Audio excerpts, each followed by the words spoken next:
This channel does not promote any violent, harmful, or illegal activities. All content provided by this channel is meant for an educational purpose only.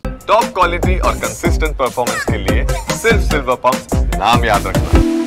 ভারতের প্রধান দুই benchmark সূচক Nifty 50 ও সেন্সেক্স, আর এই দুই সূচকের মধ্যে এক অদ্ভুত সাদৃশ্য বের করেছেন বিশেষজ্ঞরা।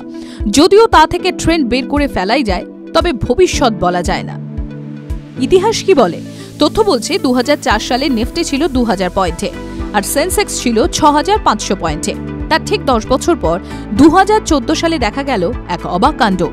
এর মধ্যে 2008 সালে শেয়ার মার্কেট একবার ক্র্যাশ হয়ে গিয়েছে। 2014 সালে নিফটি দাঁড়িয়েছিল 6500 পয়েন্টে, অন্যদিকে সেন্সেক্স বেড়ে দাঁড়িয়েছে 22000 পয়েন্টের আশেপাশে। 2004 থেকে 2014 মধ্যে একটা বিরাট মার্কেট ক্র্যাশ সামলেও প্রায় 225% রিটার্ন দিয়েছে। এবং আরও অবাক করে এটা যে 10 বছর আগে ঠিক যে জায়গায় ছিল সেন্সেক্স, সেখানে দাঁড়িয়ে রয়েছে নিফটি। এর পরের 10 বছরেও এই ঘটনার পুনরাবৃত্তি দেখা যায়। 2024 সালে নিফটি 50 পৌঁছে যায় প্রায় 22,000-এর আশেপাশে, ঠিক যেখানে 2014 সালে ছিল সেন্সেক্স, আর অন্যদিকে সেন্সেক্স গিয়ে দাঁড়ায় 72,000 পয়েন্টে।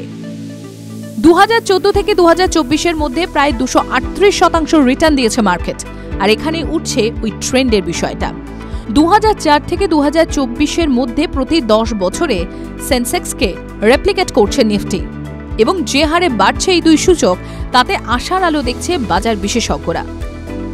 নিফটি কি তবে কি এই প্যাটার্ন আগামীতেও চলতে থাকবে?